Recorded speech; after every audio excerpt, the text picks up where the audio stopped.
Milenio 3, en la cadena SER, con Iker Jiménez. 1:33, y con esta sintonía envolvente de Pulsar, de Evangelis, comenzamos una noche más, queridos amigos, Milenio 3, aquí en la cadena SER.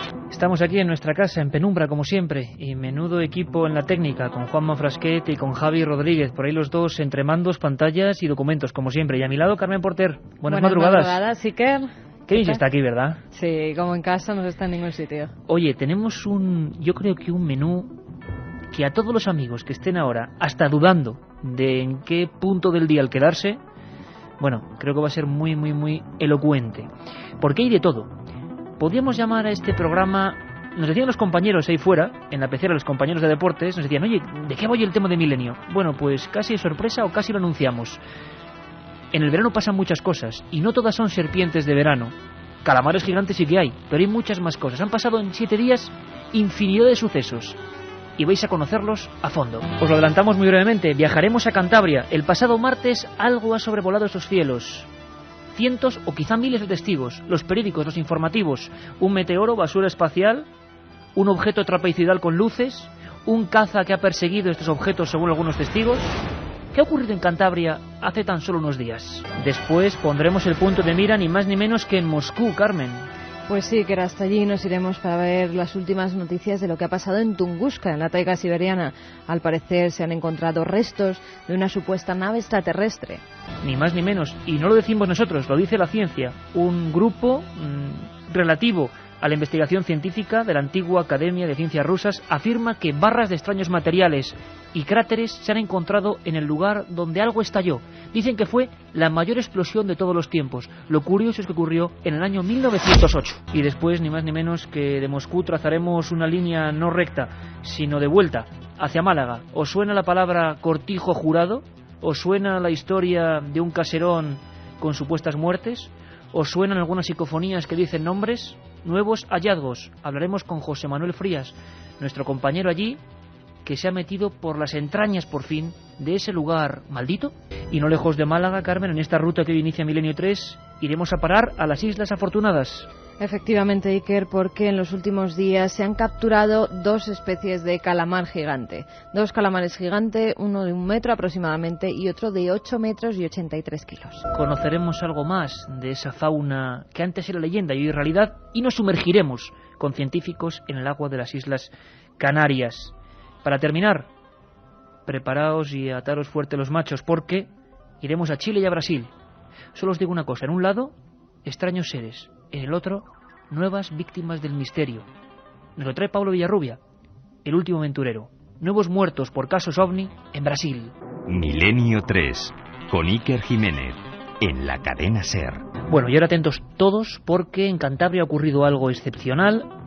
Y curiosamente, Carmen, llevábamos toda la semana recibiendo mensajes 7640, palabra clave milenio como siempre, y nos hemos encontrado con casi un centenar de mensajes de amigos cántabros y asturianos que hablaban de la apariencia extraña de algo en los cielos, algo que atravesaba la atmósfera a gran velocidad, e incluso algunos amigos nos hablan de diferentes formas. Hay quien apunta incluso que ovnis han salido detrás de esas formas. Bueno, líneas abiertas, Carmen, y sobre todo queremos en esta primera fase información de si habéis visto algo en la cornisa cantábrica, ¿no? Efectivamente, 1:38 y líneas abiertas en el 7640, palabra clave milenio, espacio y lo que queráis, como siempre.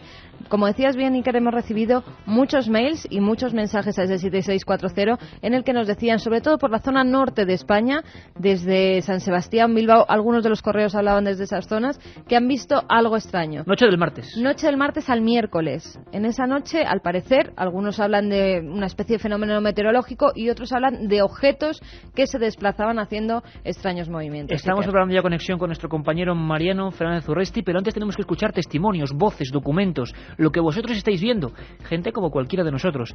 Vamos a escuchar lo que sería la voz, el ejemplo de uno de tantos testigos. Es Alfredo Vega y veía el objeto muy cerquita de la capital cántabra. Esto es lo que vio desde su balcón. Pues mira, fue la noche del martes, entre las 10 y 10 y cuarto. Yo estaba asomado en la ventana de mi casa y en el horizonte empecé a ver una serie de resplandores. En principio no le di importancia, pensé que era o que podría ser una tormenta, aunque bien es cierto que tampoco el día invitaba a pensar que fuese una tormenta, pero bueno, que muchos de esos resplandores tenían una forma semicircular perfecta, y muchos de estos resplandores tenían una forma semicircular prácticamente, o por no decirte perfecta. Para poner un símil te diría pues que podrían ser como estos espectáculos que a veces se dan, que son de pompas de jabón y que meten humo dentro y que se ve que el humo no puede salir de ahí, pues esa era la sensación que daban estos resplandores. Y después lo más curioso es que, pues oyendo un informativo de aquí de Cantabria o de una televisión regional, pues abrieron el informativo precisamente con imágenes de esos resplandores y diciendo que había un fenómeno por lo menos raro dentro de los cielos de Cantabria. Y hablando de ovnis, el regalo de esta noche van a ser 3 libros de Las luces de la muerte, en el que se cuentan historias, como siempre, fenomenalmente narradas por Pablo Villarrubia. El libro es de la editorial muy duras, EDAF. Y pues sorteamos 3 ejemplares entre todos los que nos escriban a ese 7640, palabra clave milenio. Solo, bueno, en la última parte del programa intentaremos conectar con Pablo, regresando ahora mismo a estas horas de Brasil. Es su libro, es de lo más fuerte que yo he leído nunca. Es más, el libro lleva una nota, hay que decirlo así, en la que se especifica que hay material forense que puede herir la sensibilidad del lector, y es cierto. Por vez primera, fotografías de mutilaciones humanas relativas al fenómeno ovni, algo espectacular. Las luces de la muerte. 3 regalamos, el archivo del misterio, editorial EDAF, al 7640. Queremos información. ¿Habéis visto algo en los cielos de la cornisa cantábrica? Y por cierto, Carmen, que hablábamos de testigos.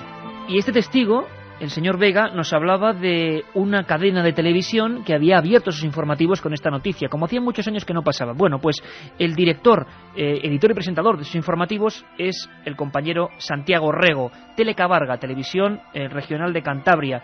Bueno, nos lo cuenta él. A partir de las 10:15, la centralita empezamos a recibir llamadas de personas que hablaban de una tormenta rara, tormenta a lo lejos en el mar Cantábrico, otras hablando de una especie como de lluvia de estrellas rara, con intensidades de luz, en fin, no muy normales, y luego ya sobre las 11:20, un poco antes de que entrara en el estudio, sí, una llamada de una persona que decía que tenía incluso documentos gráficos, aunque luego no quiso darnos el teléfono, de la presencia incluso de un ovni en la bahía de Santander, perseguido incluso por un avión militar o de la Fuerza Aérea, ¿no? Mensajes que ya nos están llegando a ese 7640 que nos dicen: soy de Mazagón y a las 0:45 he visto Mazagón, Huelva.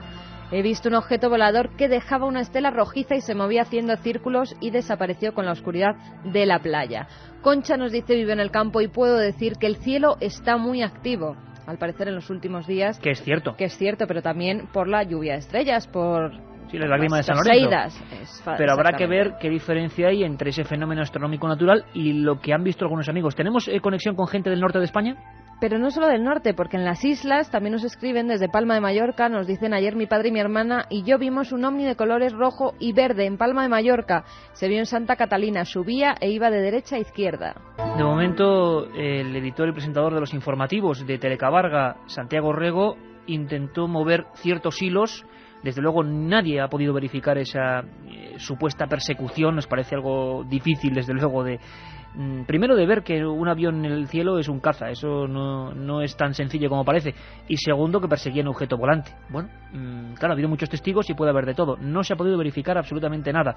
Santiago Rego habló con organismos científicos buscando una explicación. Nosotros al día siguiente, aquí en Telecabarga, lo que hicimos fue hablar con la Asociación Astronómica de Cantabria y con el propio meteorológico, y lo que nos contaron técnicamente fue en el tema de la tormenta, que bueno, que cuando la tormenta es una tormenta seca, lejana en la línea del horizonte, la manifestación eléctrica suele ser, pues es una línea horizontal, que no es muy habitual, pero que en estos casos es lo habitual. Nos dijeron que son los meteoritos previos y clásicos a la lluvia de estrellas fugaces de San Lorenzo, que como bien sabes es siempre al día posterior a San Lorenzo, es decir, el 11 de agosto, miércoles, ¿no? Todo esto ocurrió en la noche del martes 10, que fue una noche, como digo yo, meteorológicamente y atmosféricamente muy rara para la población de Cantabria a tenor de las llamadas. El propio gobierno regional en la jornada del miércoles reconocía en un comunicado que el 112 de emergencias había recibido un buen número de llamadas, no especificaba cuántas, en las que ciudadanos de la comunidad autónoma habían llamado a ese servicio pues para alertar de la presencia de fenómenos meteorológicos o de otro tipo extraños, ¿no?, en el cielo de la comunidad. No decía el comunicado si alguien más había visto un objeto volante no identificado, ¿no?, pero sí de la presencia de fenómenos raros. José, que nos dice soy de Santander y puedo aseguraros que no se ha hablado de otra cosa estos días. Programas en directo recibieron cientos de llamadas de testigos. Mira, a mí ese mensaje me acaba de ponernos un poco... Me suele pasar, ¿no?, los vellos de punta, porque estamos viviendo lo que está ocurriendo y estamos contando. Pues otro que te va a gustar, sobre Cantabria. Otro que te va a gustar, Iker, porque la aparición de un caza, ¿verdad? Nos lo afirma un amigo. David desde Asturias, a las 9:30 pasó un caza a gran velocidad. Fue el martes. La pregunta lo de siempre, ¿qué ha atravesado los cielos? ¿Qué información tenéis? Queremos saberlo. 7640, palabra milenio, decenas ya de mensajes de amigos que han visto con sus propios ojos. Qué suerte, caramba, qué suerte. Este fenómeno, sea lo que sea, vamos a intentar descubrir más cosas y vamos preparando ya, creo que lo tenemos en conexión, a nuestro compañero y amigo corresponsal en Cantabria, recopilando todo lo que está ocurriendo y poniéndolo en orden. Don Mariano Fernández Urresti, buenas noches. Muy buenas noches, Iker. Oye, Mariano, ¿qué ha ocurrido? Brevemente cuéntaselo a nuestros oyentes, que todo el mundo estaba escribiendo directamente mensajes diciendo yo he visto algo, queremos información. ¿Qué ha pasado en Cantabria hace tan solo unos días? Bueno, pues efectivamente, las cosas sucedieron a primeros de esta semana. Se produjo una aparente extraña tormenta eléctrica que, bueno, pues según parece muchos testigos dijeron haber visto una serie de luces extraordinariamente raras, extrañas.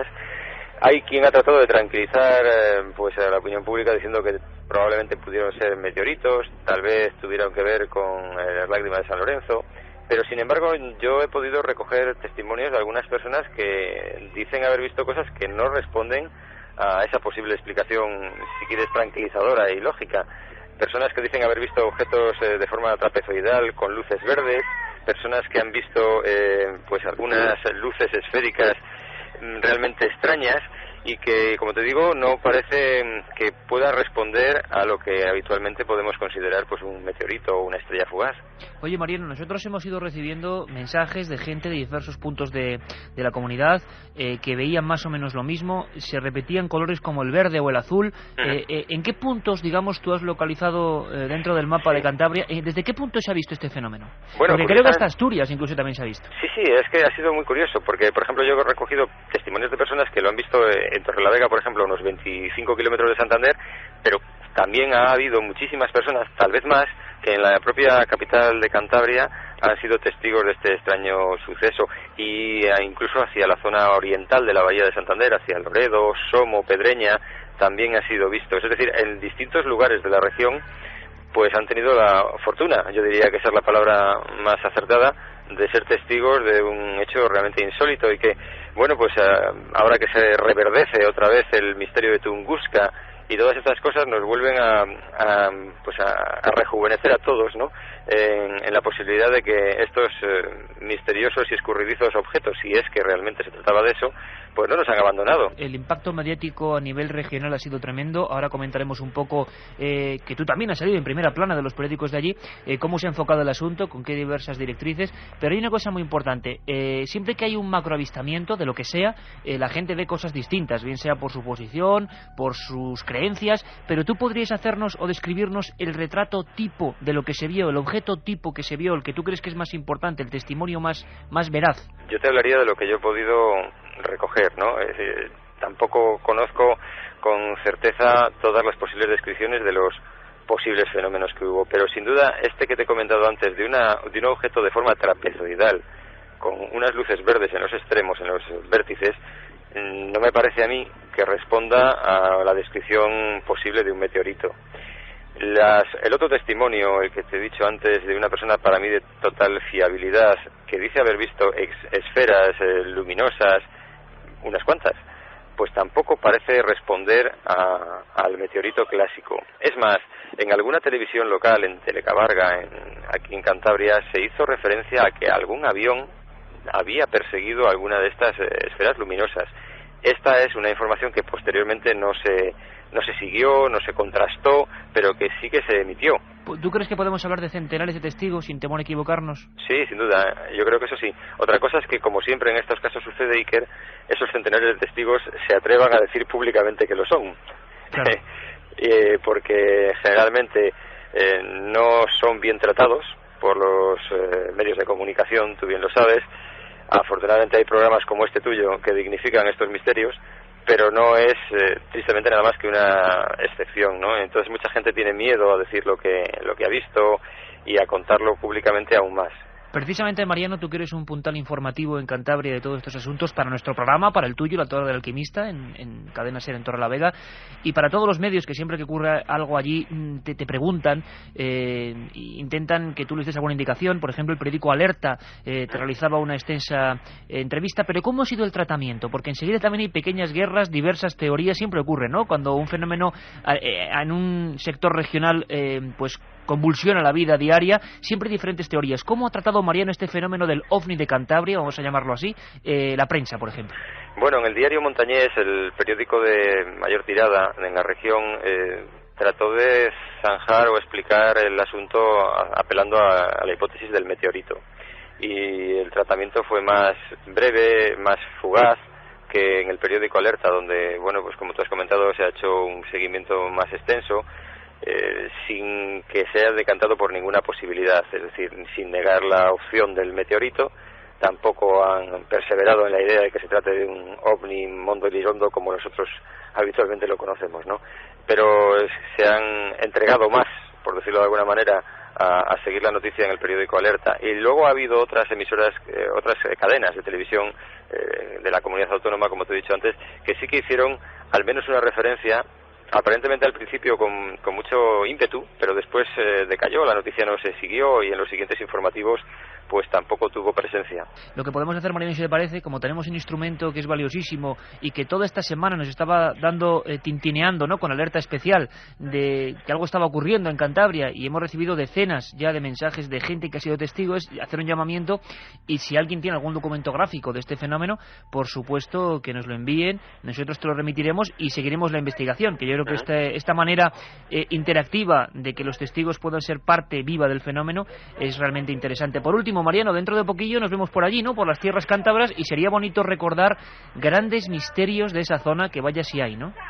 Pues sí, si tenemos la suerte de que la salud nos acompañe y todo lo demás, nos encontraremos aquí. Podemos invitar desde tu programa a todo el que quiera acercarse a la Casa de Cultura de Torrelavega los días 23, 24 y 25 de septiembre. Estaremos aquí un montón de amigos. Estarás tú, efectivamente, estará Carmen Porter, estará Javier Sierra, Lorenzo Fernández y Sebastián Vázquez, además de yo mismo, y podrán hablar, pues podemos hablar de muchos misterios, desde el Camino de Santiago, los ovnis y los documentos oficiales de los gobiernos, la Sabana Santa. Hablaremos de un programa como el tuyo, Milenio 3, cómo se hace el misterio en la radio, y también tendremos la oportunidad de hablar de el enigma el enigma, o más bien el fenómeno literario del Código Da Vinci, ¿no? Ese libro que a todo el mundo parece haber ganado, y bueno, pues trataremos de explicar algunas de las claves en las que Dan Brown, su autor, se ha basado para escribir esa novela millonaria. Temas apasionantes, y será un placer estar allí. Mariano, un abrazo muy fuerte y buenas noches. Igualmente, buenas noches.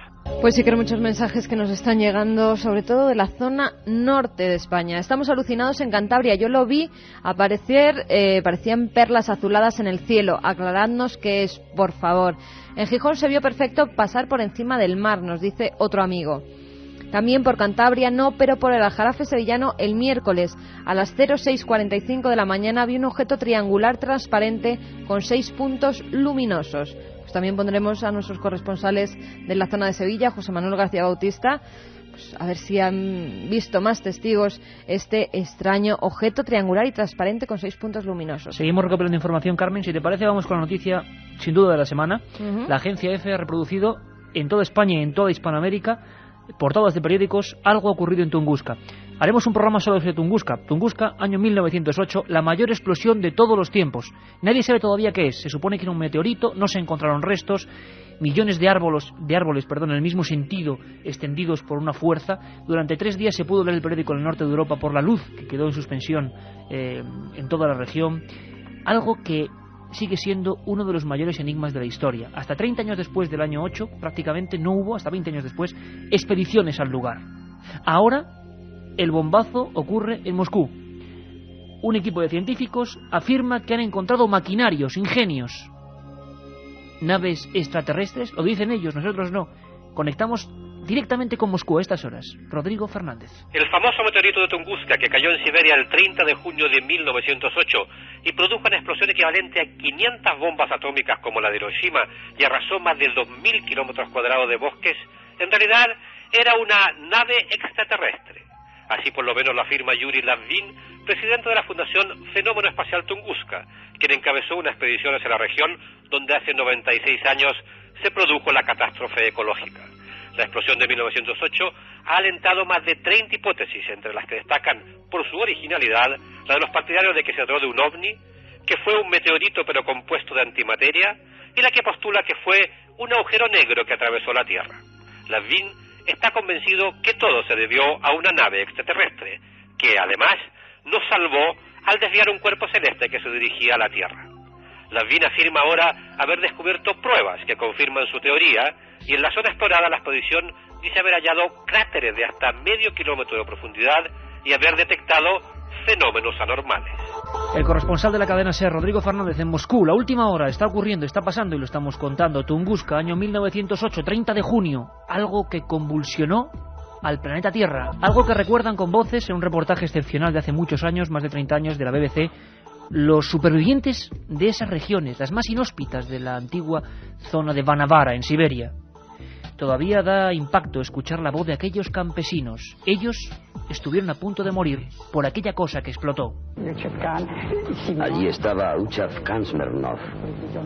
Le hice preguntas y me contó con todo detalle cómo había sido arrastrado desde su portal por una ráfaga de aire. Fue literalmente arrojado de su portal y perdió el conocimiento. Su hija, una muchacha joven, estaba en el río con un amigo cuando oyeron el estruendo y las explosiones. Volvieron a casa y le vieron tumbado en el suelo.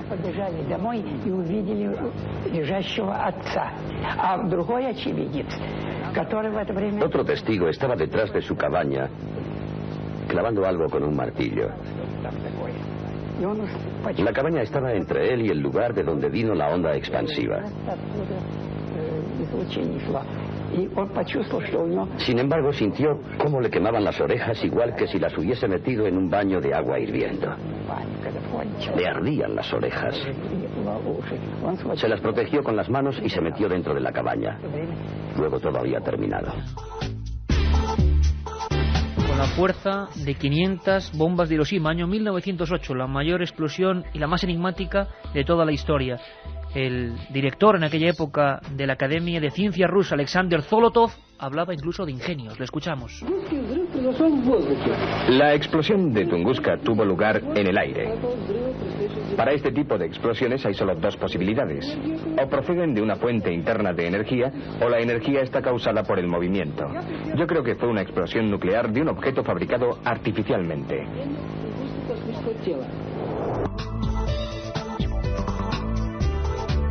Casi nada, Carmen, las palabras, ¿eh? El director de la Academia de Ciencias Rusas, que coincidía con estos nuevos científicos, vamos a llamarlo así, que aseguran eso. Incógnita, mosqueo, si queréis llamarlo así, pues sí, que se está hablando de unas barras de hierro, de unos materiales que no se han presentado. Lo harán, será fraude. El tema de Tunguska vuelve a la palestra informativa. Dicen Nunca que lo se ha harán marchado. sobre todo cuando se produzca el centenario del suceso. Bueno, pues a mí se Esto me parece será, una tontería soberana. Esto vamos. será pues en el 2008. O sea, y hasta el 30 de junio del 2008 van a guardarse esa prueba. Eso Esperemos no se lo que no creen sea ellos. así, si es que la tienen. Las luces de la muerte.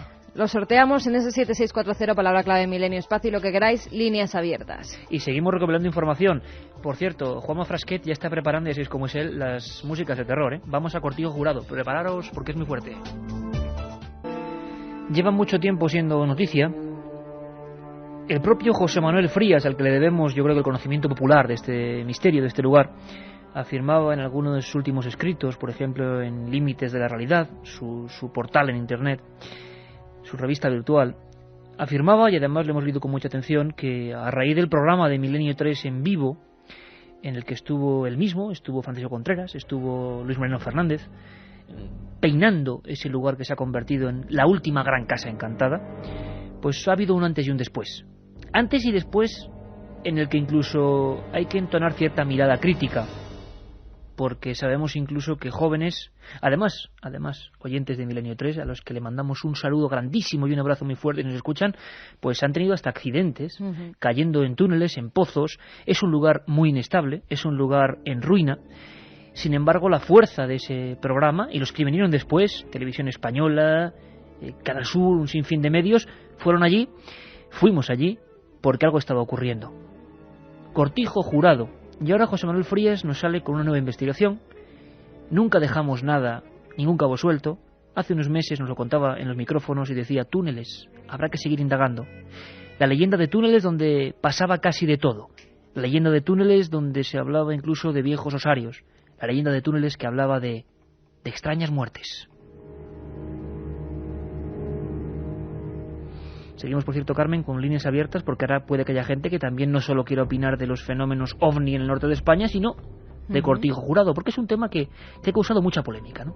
Pues sí, la verdad es que sí, Ker, y como bien decías, hasta oyentes que han sufrido, pues por desgracia, accidentes. Oyentes que incluso, luego nos lo contará José Manuel, habían estado allí en la primera conexión de Milenio 3 cuando estaba José Manuel contactando desde Cortijo Jurado, y pues bueno, pues por desgracia cayó en uno de esos pozos. Esperemos que se mejore, y desde aquí les mandamos pues nuestro apoyo, como siempre, Iker. Y esas líneas siguen abiertas, 7640, y ya sabéis que sorteamos 3 libros de Las luces de la muerte, que es de Pablo Villarrubia, que luego le tendremos.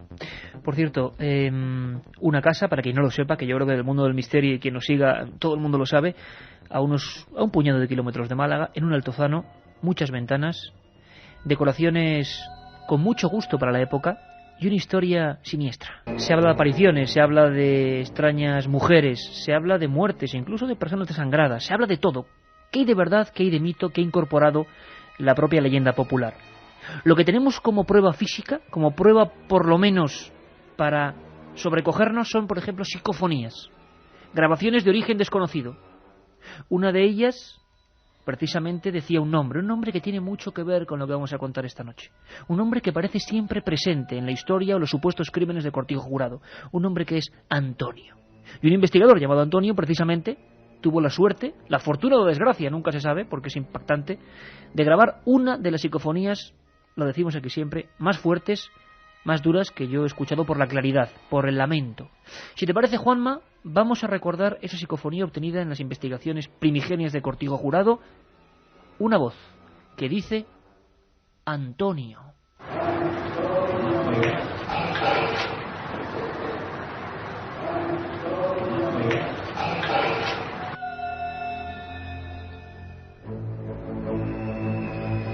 Y también no han faltado testimonios de personas que han ido más allá, que han llegado a grabar fenómenos y que han llegado a grabar presencias que siempre, según su testimonio, se presentaban frente a ellos.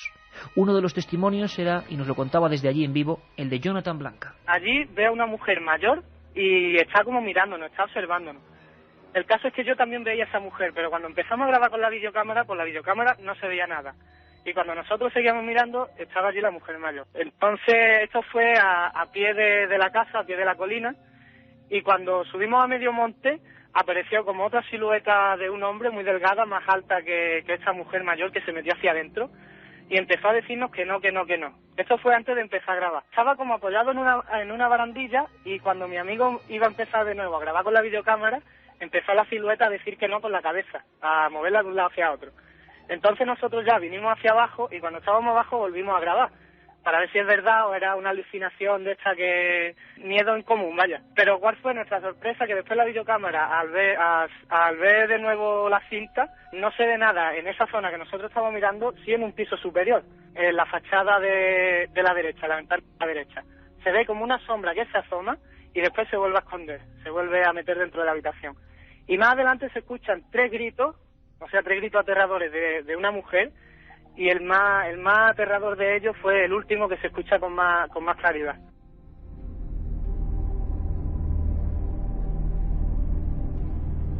Son las 2:12 de la madrugada y podéis seguir, por supuesto, haciendo este programa vuestro, interactivo, con vuestras preguntas. De momento vamos a conectar con José Manuel Frías. José Manuel, buenas madrugadas, amigo. Buenas noches, Iker Carmen, ¿qué tal?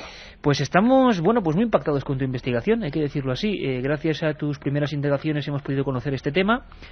Como creo que somos todos, lo dejamos ahí. Tú has seguido haciendo la investigación auténtica de campo. José Manuel, a día de hoy, que ya estamos a 14 de agosto, a las 2:13, ¿podemos haber avanzado pasos para seguir, edificando la realidad de Cortijo Jurado? Esta investigación nueva tuya del subsuelo de Cortijo Jurado, ¿qué nos puedes adelantar? ¿Por qué es importante? Bueno, yo creo que es importantísima, ¿no? Todo lo que ha ocurrido en estos últimos meses, en estos proyectos, han servido de alguna manera para esclarecer bastante este asunto, ¿no? Ya que llevo cerca de una década investigándolo. Hay muchas personas que en su momento se burlaban de mis investigaciones, pero bueno, yo siempre decía que el futuro, que hoy día es el presente, iba a poner las cosas en su sitio, y así ha sido, ¿no? No sé si recordáis, por ejemplo, durante aquella retransmisión en Cortijo Jurado de Milenio 3, había un testimonio de un señor llamado Regino Carriedo, que era uno de los antiguos habitantes de la finca, estuvo cerca de 25 años, y él comentaba que todo esto era mentira, lo que se hablaba del cortijo, del subsuelo, de los supuestos túneles. Yo había hablado muchas veces con él y me comentó que en los 25 años que había estado allí, pues nunca había visto nada, y que por supuesto no había ningún tipo de conducto ni de pozo tampoco, ¿no? O sea que ese pozo que no existía hoy día está presente y está palpable en Cortijo Jurado. El descubrimiento fue además totalmente casual. Un joven se acercó un día al cortijo y cuando subió a la primera planta pues observó una especie como de montículo en el patio, una zona donde había cemento, y comenzó a picar, ¿no? Al cabo de unas horas descubre una especie de pozo, un conducto de unos 20 metros de profundidad. Y él no llega a bajar y se marcha de allí, por supuesto, y deja aquello abierto. Y entonces cuando me informan a mí de que aquel pozo había sido descubierto, en ese momento comienza el proyecto de investigación de aquel lugar para ver si realmente era un pozo normal y corriente o si había algo extraño en el inferior, ¿no? Montamos un dispositivo de seguridad para poder bajar con compañeros que son espeleólogos, que son alpinistas, ya que una caída de 20 metros puede provocar un accidente bastante grave, ¿no? Y me llevo una sorpresa bastante grande cuando estoy en el inferior. Comenzamos a sacar escombros y descubrimos un arco como de una puerta que parece enfocado, si los cálculos no me fallan, hacia Cortijo Colmenares. O sea, posiblemente nos encontremos en el conducto mítico de Cortijo Jurado que lleva hacia el otro cortijo donde supuestamente desaparecían los cuerpos. Hasta hace bien poco, José Manuel, todo esto eran especulaciones, y es más, mucha gente afirmaba que no había datos claros de la historia, que estaba todo un poco entre brumas, eran piezas de un puzzle que no se sabía bien cómo unificar, y sin embargo podemos decir, poníamos de nuevo esa psicofonía que realmente, pues pone los pelos de punta, porque es así, por su claridad, por su dramatismo, que es Antonio Guerrero quien obtiene esa grabación. El nombre, digamos de alguna manera, sigue presente. ¿Habéis indagado algo más, José Manuel, en torno a la presencia? Porque cuando una psicofonía, si es real, y no dudamos aquí de la realidad de esa grabación, dice algo, muchas veces en las investigaciones suele ocurrir que hay una conexión directa, ¿no?, con todo el pasado, el presente, o quién sabe si el futuro de lo que va a pasar allí. Pues sí, precisamente mientras estaba una de las veces investigando en el pozo donde está ese arco taponado con una mezcla de piedras, de cemento, de hormigón, una mezcla bastante fuerte que además no pudimos terminar de romper, uno de los jóvenes que estaba fuera pues entra en una de las habitaciones, que es la que está a continuación de la capilla, y descubre que también en una de las esquinas pues hay un poco de cemento en el suelo, ¿no? Comienza a picar y descubre que hay un orificio. Lo agrandamos un poco y cuando penetramos yo me quedo de piedra con lo que encuentro allí abajo. Es una especie de bodega, de cámara abovedada, digamos, con una característica que a mí me hace indicar que aquello es una cripta. Además, al fondo de ese túnel encontramos una especie como de nichos marcados en la pared, que en un principio no vemos ningún tipo de nombre, simplemente, taponado con cemento también, y encontramos allí, justo en medio de la pared, en uno de esos nichos, un nombre que, claro, a mí me sorprende bastante, ya que no ha podido hacerlo nadie actualmente. Aquello ha estado cerrado posiblemente, pues, desde la época de la Guerra Civil o incluso desde antes, ¿no? Aquel nombre es Antonio.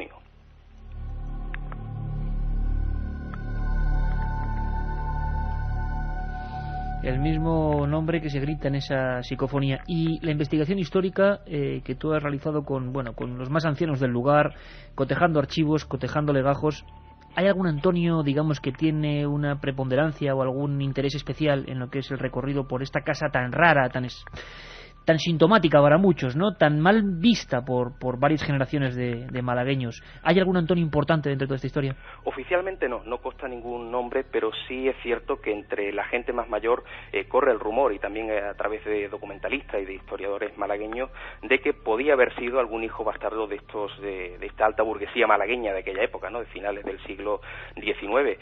Quizá alguno de esos hijos fue enterrado allí, ¿no? Pero vamos, yo sigo pensando que independientemente de que hubiera alguna persona con ese nombre, que parece que lo hay, y de hecho aquella mítica psicofonía que habéis puesto cobra un sentido y una importancia mucho mayor de la que tenía antes. Quizá ya no estaba nombrando al investigador, sino que estaba indicando que alguien con ese nombre estaba de alguna manera allí enterrado, ¿no? Además, a mí se me vino a la cabeza en ese momento, al estar en el túnel y ver al fondo el nombre de Antonio, el recorrer esas palabras que aparecen en la psicofonía, que yo entiendo por lo menos que dice Antonio al fondo, ¿no? Antonio al fondo. Sí, eso es lo que yo entiendo, al menos si entienden. Juanma, si te parece, vamos recuperando esa voz, vamos a escuchar, ¿podemos escucharla ahora? Porque, claro, muchísima gente, ¿verdad, Carmen?, afirma de que detrás del nombre de Antonio hay algo más. Sí, David nos dice, bueno, que hasta en las fiestas de su pueblo no se escucha y que después de Antonio se oye otra voz en la psicofonía. A ver si podemos identificar lo que dice esa voz que oyen muchos de los oyentes. Para nuestro compañero y fenomenal investigador José Manuel Frías, dice Antonio al fondo. Escuchamos.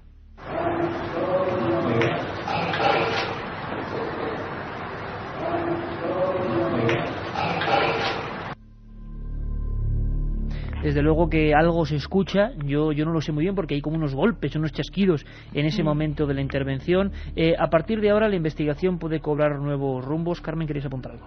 Sí, nos hacen preguntas, José Manuel, que van dirigidas a ti. Javi, por ejemplo, desde Barcelona nos dice si se ha realizado algún intento de encontrar a esa niña que se puso en contacto tras la sesión Ouija y os indicó dónde se podía encontrar sepultada.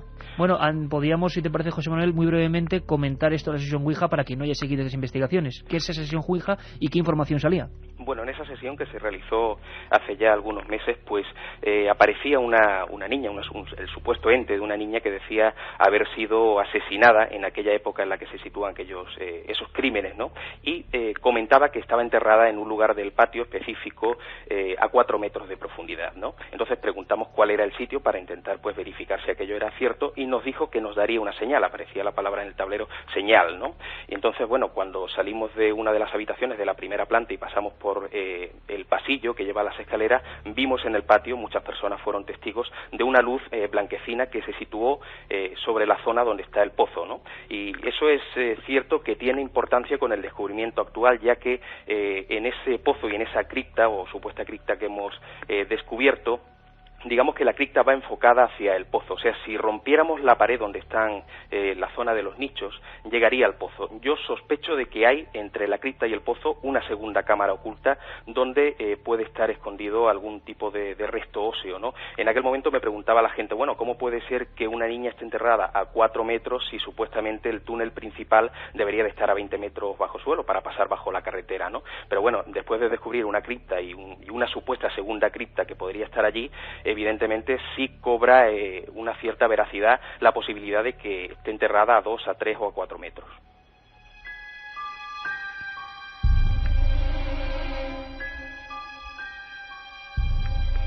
José Manuel, hay un interés especial en saber cómo la historia, como decíamos antes, va encajando en sí misma y podemos tener evidencias de que aquí pasaron cosas que todavía no se pueden probar del todo. Una de las investigaciones que más ríos de tinta y que más preguntas ahora mismo está haciendo correr en el 7640 con nuestros amigos es aquellos cuerpos momificados, incorruptos, no sabemos cómo llamarlos, de los que nos dais noticia tanto tú como nuestro compañero Francisco Contreras. Las vías de investigación que ahora se abren y lo que podamos adelantar, ¿hacia dónde van a discurrir?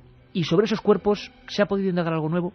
Bueno, de momento no he tenido noticia de la policía, ya que en aquel entonces, cuando se hizo el descubrimiento, pues se puso en conocimiento y bueno, no me han dicho nada por el momento, ¿no? Pero sí es cierto que yo he creado ya, digamos, un esquema de lo que pudo haber sido, de lo que pudo haber ocurrido en base a estos últimos descubrimientos, porque hay una cosa curiosa que además olvidaba antes comentarla, y es que en la habitación donde se ha descubierto esa supuesta cripta pertenece en realidad a la capilla, o sea, la capilla en aquel entonces era mucho más grande, era la habitación que hoy día es capilla y también la habitación donde se ha descubierto la cripta. Eso se ha podido hacer a través del trabajo de 2 arquitectos, de un delineante, compañeros que han estado investigando la zona.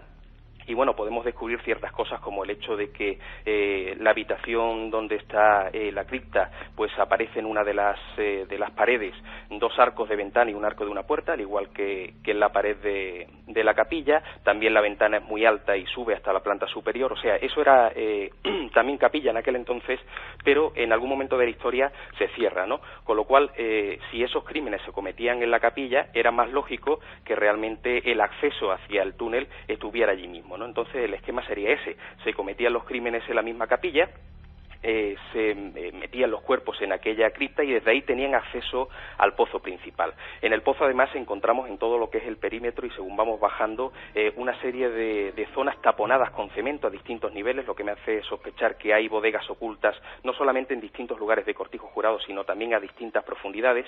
Y bueno, de alguna manera todo eso llegaba hacia el pozo principal. Ahí arrojaban los cuerpos y eran trasladados a Cortijo Colmenares, ¿no?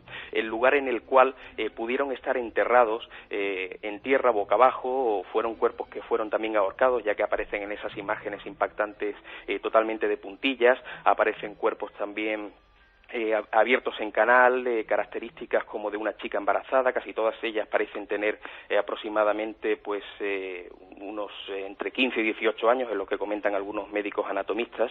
Y bueno, la verdad es que yo creo que esa fotografía a todo el que la ha visto le ha impresionado bastante.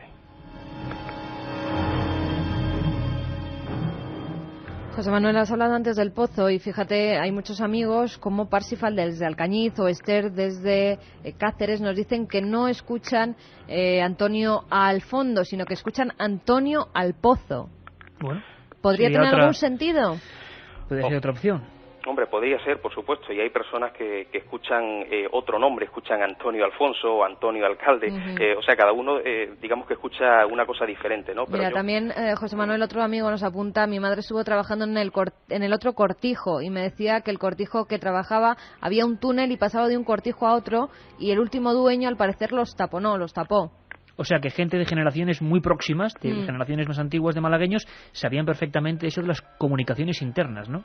Bueno, eso en la década de los 80, o sea, no tenemos que irnos tan atrás. En el año 80 y tantos y luego a principios de los 90 hubo 2 accidentes laborales en Cortijo Colmenares, uno de los cuales, que además fue impresionante, un camión de gran tonelaje que entró para hacer una remodelación de las obras en la capilla. Hablamos de Cortijo Colmenares, ¿no? Pues ese camión pesaba tanto que en un determinado lugar de la zona del perímetro del cortijo se hundió literalmente en la tierra y dejó al descubierto una serie de grutas, ¿no? Esos testimonios me lo han ofrecido trabajadores actuales de Cortijo Colmenares. Y algo que pasó después en el año, creo que en el 92, una piedra que estaba en lo alto de la capilla cayó y también dejó abierto un acceso que parecía una gruta totalmente artificial por la que cabía una persona de pie y que parecía estar enfocado hacia Cortijo Jurado, ¿no? Además, en la zona de las cocinas tú pisas y aquello suena totalmente hueco, ¿no? O sea que está claro que hay un conducto que une ambos cortijos, ¿no? Y ahora con el reciente descubrimiento pues cobra mucha más veracidad. José Manuel Frías se continúa investigando pacientemente, paso a paso, a pesar de, claro, las oleadas de gente que evidentemente cuando informamos de esto pues es lógico y no siempre con las mejores intenciones, que es lo malo y que hay que afirmar siempre que se vaya con respeto, con tranquilidad y sobre todo con serenidad, ¿no? Claro, y una última pregunta que además nos están haciendo muchos amigos también por las fechas, porque mucha gente está de vacaciones por la zona y nos dice si hoy en día se puede visitar Cortijo Jurado, José Manuel. Pues hoy día no es recomendable para nada que se visite, ya que sigue siendo un lugar peligroso y además después del reciente accidente... Peligroso físicamente, que se entienda. Físicamente, por supuesto. Además que es una propiedad privada. Sí, eso es lo primero, o sea que no se puede entrar de una manera, digamos, normal a una propiedad sin pedir un permiso, que es como siempre lo hemos hecho nosotros, ¿no? Pero entre otras cosas, después del accidente, que además debe de servir de ejemplo de que una persona pues llega allí y sin saber nada, de pronto la tierra se abre y tiene un accidente como el que ha tenido este muchacho, pero además de eso, aquello está siendo muy vigilado, hay un vigilante de seguridad que está casi siempre allí, la Guardia Civil suele pasar mucho a vigilar, entonces pues sí, cualquiera puede entrar por alguna zona, pero corre el riesgo, además de sufrir un accidente, de que sea descubierto por este vigilante o incluso por la propia Guardia Civil. Sobre todo, está muy vigilado. Sobre todo, José Manuel, que la gente sea seria, que solamente así se puede avanzar en las investigaciones. Y nosotros prometimos y llevamos con este tema mucho tiempo y vamos dando poco a poco la información, porque hay momentos en que, bueno, se disipan los curiosos simplemente y los investigadores pueden trabajar, que es lo más importante. Yo estoy recordando ahora esas fotografías y fíjate, has dado un dato, José Manuel, que a mí me ha dejado un poco, es verdad, muchas de las imágenes de esos cuerpos con la carne absolutamente gomosa, con la carne acartonada, estaban en puntillas, claro, completamente en puntillas, con el pie en un rigor mortis completamente extendido, es decir, como si hubieran sido efectivamente ahorcados. José Manuel Frías, compañero que sigue haciendo estas investigaciones, yo creo que pronto habrá que seguir dando nuevas noticias. Seguiremos muy atentamente todas tus pesquisas, porque desde luego tenemos ahí problemas importantes por eso mismo. La expectación creada en torno a una casa, la gente cree que va a ver y se va a encontrar con los fantasmas casi para entrevistarlos, y no es así, ¿verdad? Claro. Además, últimamente están comenzando las obras para hacer el hotel, que estará, pues, bueno, no sé el tiempo que tardarán, pero sí he visto recientemente un par de excavadoras, o sea, están trabajando ya allí, con lo cual, pues, es más difícil todavía visitar aquello. Y ya, bueno, supongo que estas investigaciones han sido los últimos coletazos de esta historia, y ahora lo que queda es esperar a que se haga el hotel y ver si surgen también testimonios y, por supuesto, estar allí. ¿Se podrían hacer, José Manuel, investigaciones desde el otro Cortijo, desde Cortijo Colmenares? Es que Luismi, que al parecer es el chico que escribía antes, que nos decía lo de su madre, dice que investigues allí, que al parecer pues por allí también puede haber una de las entradas. Bueno, yo he estado varias veces de manera un poco furtiva, ¿no? Pero bueno, aquel es un lugar que se está usando actualmente como club social de un campo de golf, y entonces pues es mucho más difícil todavía el investigar. O sea, es imposible si no obtienes un permiso de los dueños de aquello, permiso que por supuesto no van a dar, ¿no? Y además que bueno, que la investigación se centra precisamente ahí, en Cortijo Jurado, ese lugar que ya es un esqueleto de lo que fue y que desgraciadamente lo hemos podido comprobar cuando hemos estado allí, con los compañeros, con José Manuel, con Francisco, con Antonio Guerrero, con Miguel Porcel, con Guillermo González, la gente de Televisión Española. Vimos que desgraciadamente la curiosidad a veces atrae a todo tipo de personas que tienen un fin extraño en destruir, en tirar botellas, en destruir una cosa que es parte de nuestra historia y que tenemos que preservar con investigación, para luego sacar las conclusiones que cada uno quiera, pero investigación seria como ha hecho José Manuel Frías, y que estoy seguro que no será el último coletazo de este misterio. José Manuel, gracias por tenernos informados y seguimos en contacto permanente. Buenas noches, un abrazo, amigos. Un abrazo. La otra realidad. Fenómenos extraños. Milenio 3. En la SER. Juanma Frasqueta, en el Nave del Misterio, que estaba poniendo música digna del Cortijo Jurado, de esas paredes, de esos pasillos, y que ahora nos habla, a su manera, de músicas marítimas, de gaviotas, de aguas, de oleaje. ¿Por qué será?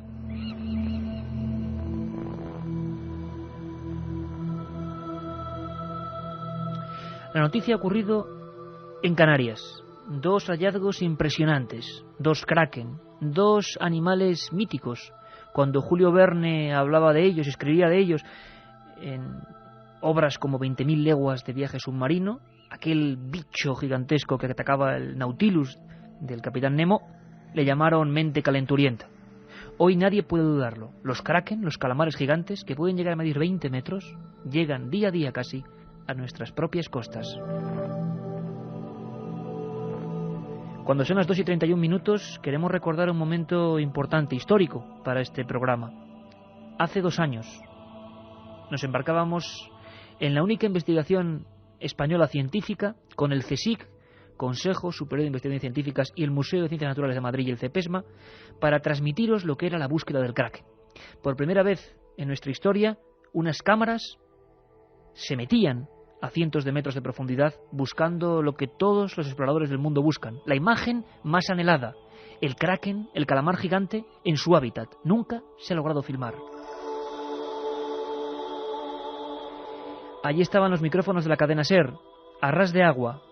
Allí captábamos momentos históricos. ¿Lo conseguiríamos? ¿Veríamos con nuestros propios ojos al kraken? Recordamos. ¿Qué estamos viendo, Fernando? Pues justo cuando se está metiendo nuestra segunda cámara, y da un gusto ya verla que está buscando, baja hacia el abismo, y ya mismo está conectada a la cámara, o sea que vamos a poder empezar a ver imágenes de todo lo que es la bajada hacia los 500 metros donde va a ir esta olla.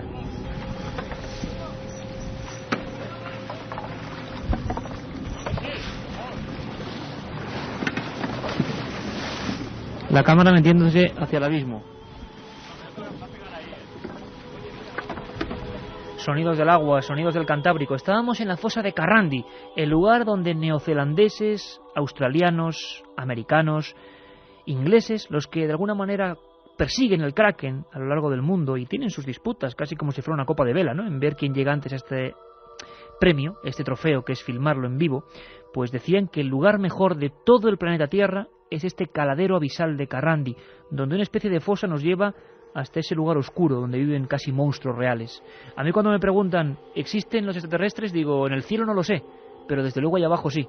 Hemos ido más veces al negro espacio que descendido al negro abismo. Por cierto que esa voz, ahí, con los buzos, era la de Fernando González Sitges, de Explora Films, zoólogo, biólogo, y el amigo que siempre nos adentra en el mundo de la criptozoología, como la semana pasada. Ha ocurrido algo en Canarias. 2 calamares gigantes, uno de 83 kilos y 8 metros y medio. Estéis donde estéis, poneros en... Bueno, si estáis no conduciendo, por supuesto, pero imaginaros, bueno, pues a nivel mental, 8 metros y medio. Imaginaos esa bestia, ese animal maravilloso, para muchos con comportamiento agresivo, que a veces en vez de ventosas, como es el caso del Taningia danae, tiene garfios y 2 pelotas en la forma de ojos que son luminosas, que emiten luz, una especie de balones del tamaño de un esférico de balonmano. ¿Por qué sigue siendo absolutamente vital captar al Kraken vivo? ¿Qué información podría revelarnos? ¿Por qué ahora que ha llegado hace unos días a Canarias estos bichos del abismo, bueno, están con descompresión? No podemos tener más información, sí de qué está compuesto el manto, sí si tienen garfios, si tienen esos órganos fotosensibles, pero ¿por qué hay que filmarlos vivo? ¿Por qué es la gran apuesta? Nos lo cuenta Fernando. Pues hombre, tú lo viste conmigo, viste lo difícil que es meter una cámara en el gran abismo donde todo es oscuridad y donde hay unas presiones que aplastarían cualquier tipo de cámara convencional y desde luego a cualquier persona que intentara bajar a las bravas, solamente con submarinos muy especiales, de los que hay muy poquitos en el mundo y de los que muy pocos tienen, se podría hacer un intento con fundamento para encontrarlo. Pero yo creo que viviste conmigo los estos del Cantábrico intentando meter aquellas grandes estructuras de material muy sensible en un mar que no es nada fácil, pues da una idea de lo realmente difícil que es. Y encima, además, que de la casualidad de que consigas atraerlos o que consigas acercarse un animal que no sabes nada de sus costumbres, sabes cómo es por fuera, porque has visto los cadáveres, se ha analizado la anatomía del Kraken, de Architeutis, pero no se sabe realmente nada, no se sabe si las luces le asustan, si el sonido de la cámara les asusta, no se sabe nada, ¿no? Y eso es parte también del encanto que tiene este animal. Animales gigantescos bajo las aguas que luchan contra los cachalotes. Las primeras nociones de que este ser era algo real, auténtico y que no era leyenda, ocurre hacia el siglo XIX cuando se dan cuenta muchos cazadores de cachalotes, muchos arponeros, que estos grandes animales gigantescos y voraces tienen marcas de ventosas de un tamaño descomunal, ventosas que han quedado grabadas en la superficie de la piel rugosa de estos grandes seres de las profundidades. Quiere decir que los cachalotes estaban luchando con algo que eran estas bestias. Los nórdicos los llamaban Kraken y decían que eran capaces de derribar barcos y después devorar a su tripulación. Precisamente Fernando González Sitges nos recordaba uno de los primeros casos importantes, ahí en Canarias, en el mismo punto donde han varado estos animales misteriosos. Ocurrió en 1861. No sé a ciencia cierta si es Architeutis o otro género, pero lo que sí que me ha recordado y me ha hecho revivir un momento histórico de criptozoología, que es cuando allá por 1861 un buque de la Armada Francesa cerca de Tenerife avista uno de estos kraken enormes y lo arponean desde popa, y hay una lucha entre los marineros y el calamar gigante que estaba en superficie pero vivo, y al final entre el empuje del barco y el empuje del calamar lo que pasa es que el animal muere, lo rompen y solamente consiguen izar a bordo un gran trozo que, si no recuerdo mal, medía cerca de 6 metros del manto del calamar. Una vez más, en pleno verano, en este magazine o popurrí que dirían otros de verano, de noticias insólitas, extrañas, científicas, paranormales, curiosas, estamos haciendo, pues ha vuelto a colapsar lo que es sobre todo en Canarias, lo que es la cotidianidad. Un teletipo que más o menos a nivel informativo decía lo siguiente, Carmen. Pues sí, decía que habían sido capturados 2 ejemplares de calamar gigante, uno por pescadores de Gran Canaria y otro por agentes de salvamento marítimo que trabajaban entre Mahón y Marruecos. Han capturado pues en estos últimos días, y que uno ha sido de 40 kilos y otro de 83. Uno mide 1 metro, además no es de los más grandes que ha sido capturado, pero el otro mide 8,5 metros, nada más y nada menos. Y al parecer, pues como siempre se encuentran estos ejemplares, ninguno se ha logrado capturar vivo. Y como siempre, pues están un poco, aunque estaban en buen estado, pero por la presión al sacarlos, pues estaban, pues eso, un poco destrozados por la descompresión. Uno en Fuerteventura y otro en Arguineguín, ¿no? Uno en Pero Gran Canaria. Además el mar, Iker, siempre nos da sorpresas, porque también en estos días se han descubierto varias nuevas especies de peces en el Atlántico. Durante 2 meses, 60 científicos de 13 países diferentes han investigado en las profundidades que rodean la dorsal atlántica, la mayor cordillera del mundo, para descubrir las zonas del océano Atlántico más desconocidas. Los expertos han recogido más de 80.000 especies. 80.000 especies. Que serán analizadas, y creen haber descubierto 5 nuevas especies de peces y 2 de calamares. Nuevas, ahora mismo. Nuevas. Para que luego digan algunos científicos que está todo descubierto. No. El mar sigue siendo un cosmos infinito. A veces nos bañamos, ¿verdad? Con total tranquilidad, sin saber lo que hay ahí abajo. Hemos recuperado un documento, otra de las aventuras de Milenio 3.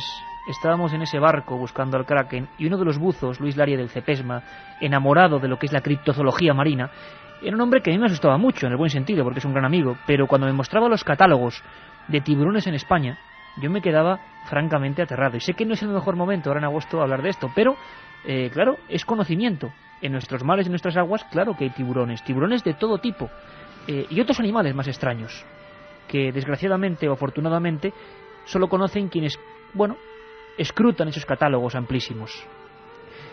El micro de láser estaba ahí, bajando con el buzo a la gran profundidad. Ahora cuando te metas a estas alturas, a esta poca profundidad, ¿qué tipo de animales puede haber o qué tipo de peces? Ahora aquí puede haber, pues perfectamente puede haber algún tiburón. No entraría ningún problema, porque como se está cebando con pescado y se está cebando con sangre, etcétera, pues es fácil que nos encontremos pues con algún marrajo y alguna tintorera fácilmente. Tenemos previsto incluso, si tenemos que hacer inmersiones a más profundidad, pues incluso tenemos una jaula aquí para poder bajar. En caso de que, bueno, pues que fuese necesario hacer alguna toma, o que incluso pues podría haber la casualidad de que tuviésemos incluso que filmar el calamar. Ojalá que fuese así, que tuviésemos que utilizarlo, ¿no? No hay que olvidar que estamos en un área que es el área de la caída de la plataforma continental, y que aquí pues incluso en el Cantábrico tenemos tiburón blanco, pero bueno, que no, eso la gente no lo sabe, ¿no? Sí, la gente lo desconoce, ¿no? Nosotros tenemos citas en CEPESMA, pues tenemos citas de los últimos 12 años, en los cuales hay 2 citas de tiburón blanco capturados.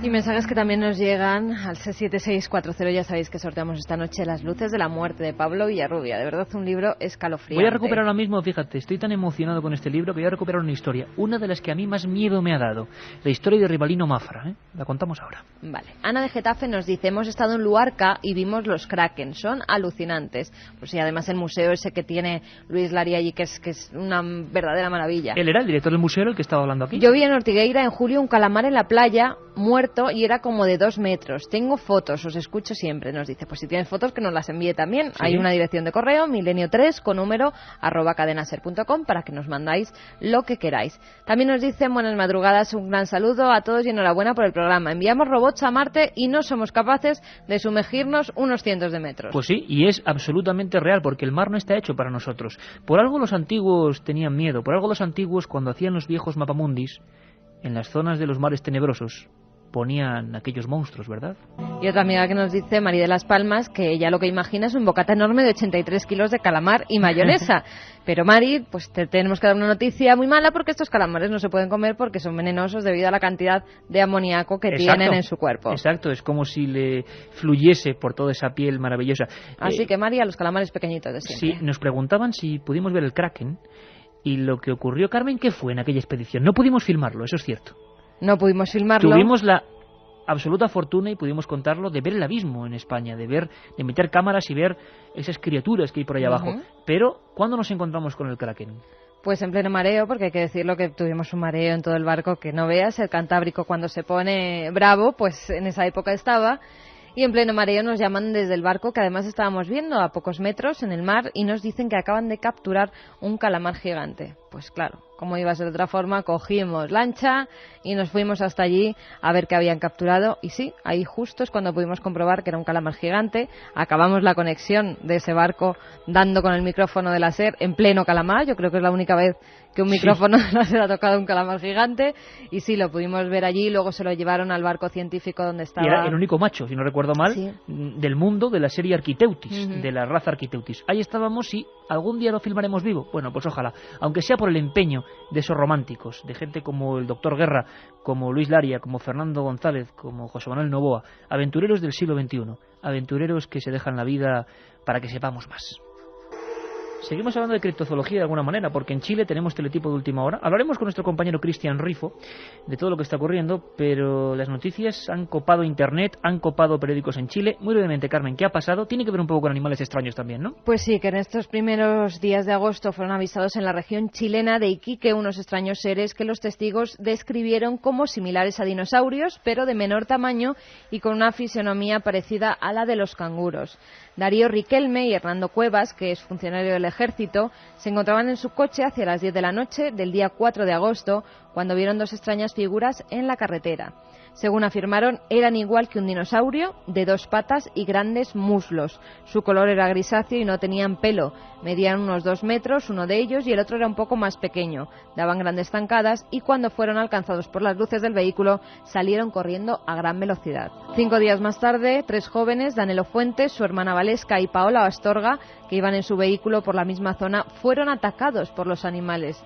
No los pudieron ver, pero oyeron cómo daban golpes en la parte trasera del automóvil y asustados aumentaron la velocidad, huyendo del lugar. Al llegar al pueblo más cercano comprobaron que la rueda que llevaban en la parte trasera había 7 extraños orificios perfectamente alineados, como si hubiesen sido hechos por un punzón o por dientes muy afilados, dijeron.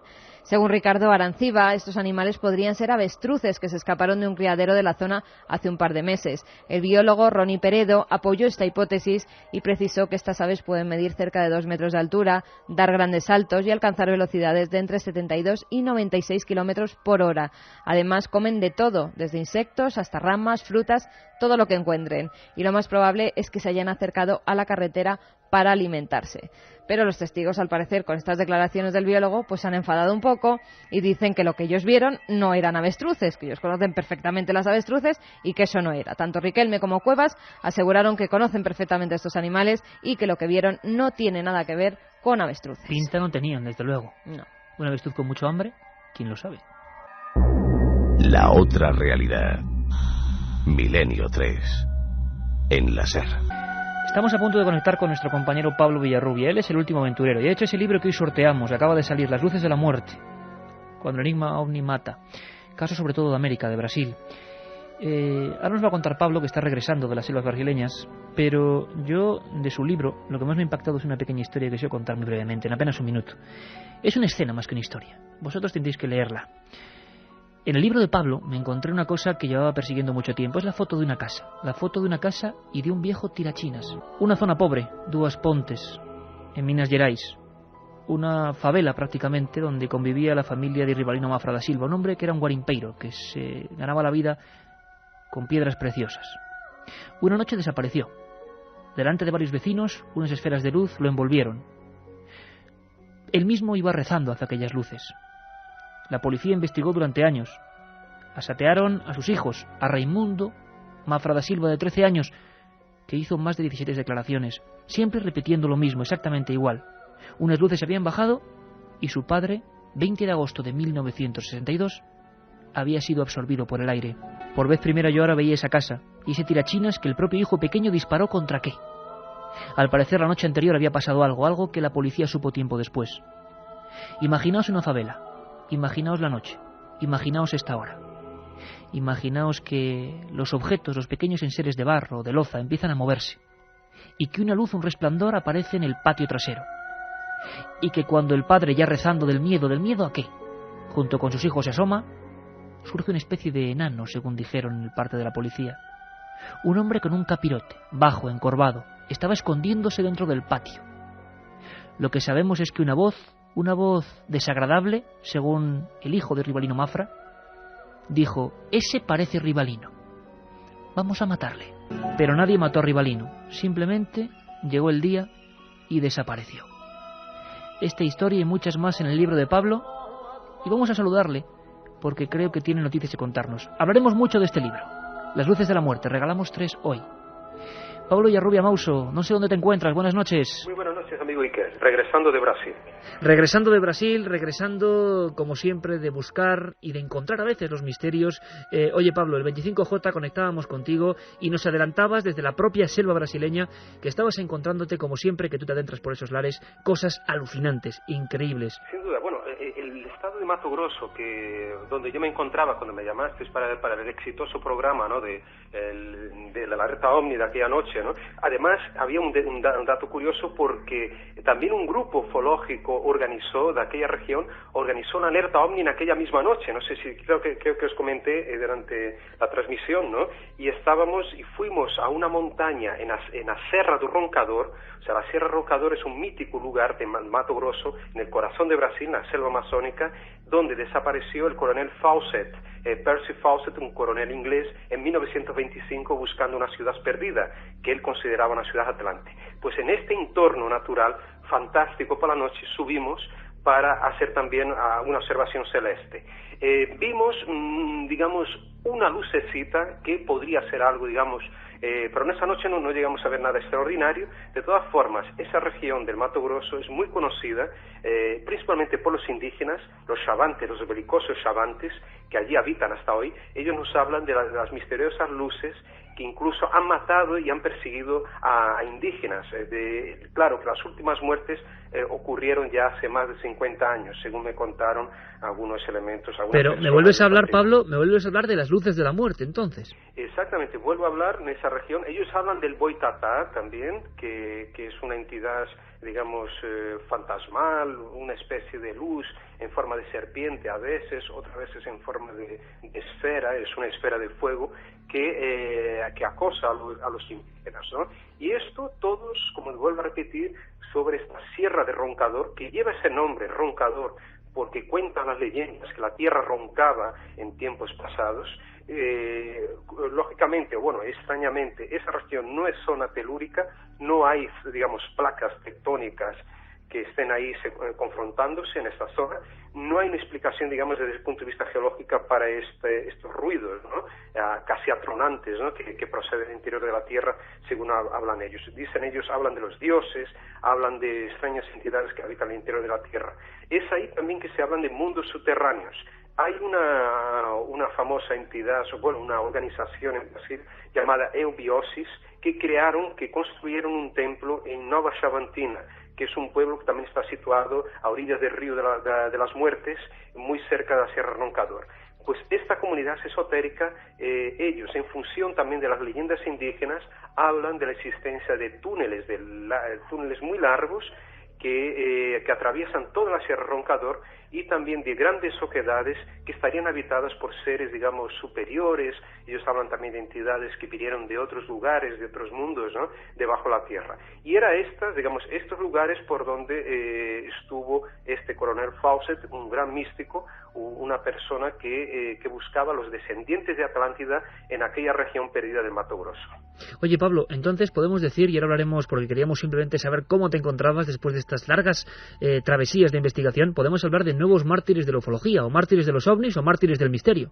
Sin duda, y principalmente, como digo, voy a repetir, indígenas. En el libro Las luces de la muerte, bueno, ya veréis, hay unos cuantos casos ocurridos en Brasil, en Colombia también, en Guatemala, de personas que murieron en extrañas circunstancias, ¿no?, casi siempre acosadas por luces que no son, digamos, luces convencionales, no son, digamos, nada conocido o algo que se puede explicar.